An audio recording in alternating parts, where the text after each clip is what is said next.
ഇന്ന് ഏറ്റവും കൂടുതൽ ലൈവ് മെസ്സേജുകൾ ഫേസ്ബുക്കിൽ കൊടുക്കുന്ന ഞാൻ ഏറ്റവും കൂടുതൽ അപമാനിക്കപ്പെട്ടത് ഫേസ്ബുക്കിലൂടെയാ. ഹല്ലേലൂയ. അതെന്ത് സാധനം? അതാണ് സാധനം. കരഞ്ഞൊരുപാട്. രഹസ്യ പ്രാർത്ഥനാ മുറിയിലോട്ട് കയറിയിട്ട് പറഞ്ഞു, സത്യം ഇല്ലാത്തത് എഴുതിയെങ്കിൽ ആർക്കും ദോഷമൊന്നും വരണ്ട, പക്ഷെ നീ തെളിയിക്കണം. കൃപാവരമുള്ള ചിലർ അതിനു വേണ്ടി എഴുന്നേറ്റ്, തകർത്ത് തരിപ്പണമാക്കുവാൻ വേണ്ടി എഴുന്നേറ്റ്, എഴുതാവുന്നൊക്കെ എഴുതി വായിക്കാവുന്നൊക്കെ അക്ഷരം അറിയാവുന്നുണ്ടല്ലേ ചെയ്തട്ടോ. അവർക്കെതിരെ പ്രതികരിക്കാൻ എനിക്ക് നേരെയില്ല. എന്തിനാണെന്ന് അറിയത്തില്ല ഇതിവിടെ പറയുന്നത്. പ്രതികരിക്കാൻ കൃപയുള്ളവരെ പ്രതികരിക്കട്ടെ, നമ്മൾ പ്രതികരിക്കണ്ട. ഞാൻ പഠിച്ച പാഠം പറയാം, മിണ്ടാതിരിക്കാമെങ്കിൽ ദൈവം എഴുന്നേക്കും. നമ്മൾ പ്രതികരിച്ചാൽ എത്ര നേരം പ്രതികരിക്കും? വിളിയുള്ളവൻ പ്രതികരിക്കാൻ പോയല്ലേ. എടാ, ചില മനുഷ്യരുടെ വിചാരം അവരുമൊക്കെ പ്രതികരിക്കുമ്പോൾ എന്നെ തകർക്കാൻ. ചുമ്മാതാ. പ്രതികരിക്കാൻ കഴിവില്ലാഞ്ഞിട്ടല്ല. ഈ ഞാൻ വായിച്ചിട്ടുണ്ട്, വലിയൊരു കൊമ്പനാന കാടിളക്കി ഇങ്ങോട്ട് വരിക. ഇളക്കി വരുമ്പം പന്നി ചെളിക്കകത്ത് ഉരുണ്ട് നിൽക്കുക. അപ്പോൾ ഈ ആന നോക്കി പന്നിയെ നോക്കി ആന ആനയുടെ വഴിക്ക് പോയി. ആന അങ്ങ് പോയപ്പോൾ പന്നി പറയുവാ, കണ്ടോ എന്നെ പേടിച്ച് അനങ്ങാതെ പോയെന്ന്. എന്നെ പേടിച്ച് ആന അനങ്ങാതെ പോയെന്ന് പറഞ്ഞു. ആന തിരിഞ്ഞു നിന്നേച്ച് പറഞ്ഞു, നിന്നെ പേടിച്ചിട്ടല്ല, ഈ ചെളി എൻ്റെ മേത്ത് പറ്റിക്കണ്ടെന്ന് ഓർത്താ. മനസ്സിലായോ? എല്ലാ ചെളിയും പറ്റിക്കാൻ നമുക്ക് നേരെയില്ല.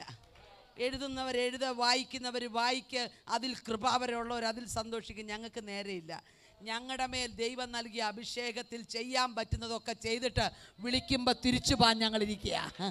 അതിന് പകരം എല്ലാത്തിനും മറുപടി പറയാനും, എല്ലാത്തിനെയും നോക്കി ചിരിക്കാനും, എല്ലാത്തിനും കൈ കൊടുക്കാനും, എല്ലാറ്റിനോടും കോംപ്രമൈസ് ചെയ്യാനും ഞങ്ങൾക്ക് സമയമില്ല.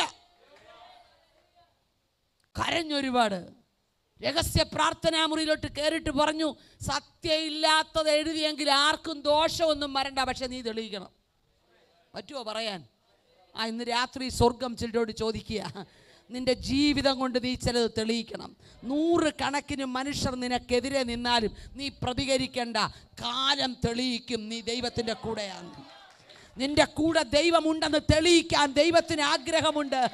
മൗനമായിരുന്നാ മതി, നിന്റെ കൂടെ ദൈവം നിൽക്കും. യെസ്.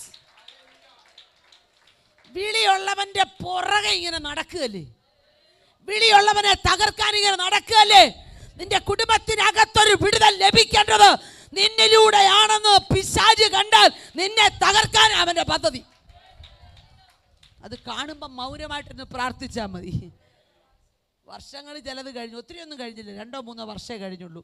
ഞാൻ വളരെ അഭിമാനത്തോടെ താഴ്മയോടെ പറയുക, ഇന്ന് ഏറ്റവും കൂടുതൽ ലൈവ് മെസ്സേജുകൾ ഫേസ്ബുക്കിൽ കൊടുക്കുന്ന പ്രൈസ് ദി ലോർഡ്. ഹല്ലേലൂയ. ഒന്നും അഹങ്കാരമില്ല. അഹങ്കാരം വരുമ്പം ഞാൻ എഴുതിയത് ഓർക്കും. എഴുതി വെച്ചതും നിനക്കെതിരെ പ്രതികരിച്ചതും ഓർത്താ ഒന്നും അഹങ്കരിക്കണ്ട. പക്ഷെ ഏത് മേഖലയിലാണ് നിന്നെ തളർത്താൻ നോക്കിയേ, അതേ മേഖലയിൽ ദൈവത്തിൻ്റെ പദ്ധതി നിനക്ക് വേണ്ടി ഉയരും. ഏത് രാജ്യത്ത് നിന്നെ തകർത്തോ ആ രാജ്യത്ത് ദൈവം നിന്നെ ഉയർത്തും. ഏത് ദേശത്തിൻ്റെ പേരിൽ നീ അപമാനിക്കപ്പെട്ടോ ആ ദേശത്ത് ദൈവത്തിൻ്റെ പദ്ധതി വെളിപ്പെടും. അപവാദങ്ങളുടെ കൂട്ടം നിന്നെ കാത്തിരുന്നാൽ നീ ഓർത്തോണം, ശുശ്രൂഷയിൽ എന്തൊക്കെയോ അസാധാരണ കാര്യങ്ങൾ നടക്കാൻ പോകുകയാണ്. ഹല്ലേലൂയ. അസാധാരണമായ കാര്യങ്ങൾ ചെയ്യാത്ത ആർക്കും വലിയ പ്രശ്നമൊന്നുമില്ല. ഞാൻ ദൈവത്തോട് പ്രാർത്ഥിച്ചു, കർത്താവേ എനിക്ക് അസാധാരണമായ ഒരു അഭിഷേകം തരണേന്ന്. പ്രാർത്ഥിച്ചപ്പോൾ അത്ര ഓർത്തില്ല, പക്ഷെ ഇപ്പം പലതും ഓർക്കുക. അസാധാരണമായ അഭിഷേകം തരും, പക്ഷേ അസാധാരണമായ വില നീ മുടക്കണം. മറ്റുള്ളവരൊന്നും ഇത്ര മുടക്കുന്നില്ല. നീ എന്തിനാ പ്രാർത്ഥിച്ചേ? നീ പ്രാർത്ഥിച്ചെങ്കിൽ അത് മേടിക്കാൻ റെഡി ആയിക്കൂ. മറ്റുള്ളവർ പോകാൻ ഇഷ്ടപ്പെടാത്ത വേദനയ്ക്കകത്തൂടെ നടക്കുന്ന ഭക്തനോട് പരിശുദ്ധാത്മാവിന് പറയാനൊരു ദൂതുണ്ട്. ഈ വേദനയ്ക്കകത്തൂടെ കടത്തിവിട്ടത് ഞാനാ. ഹല്ലേലൂയ.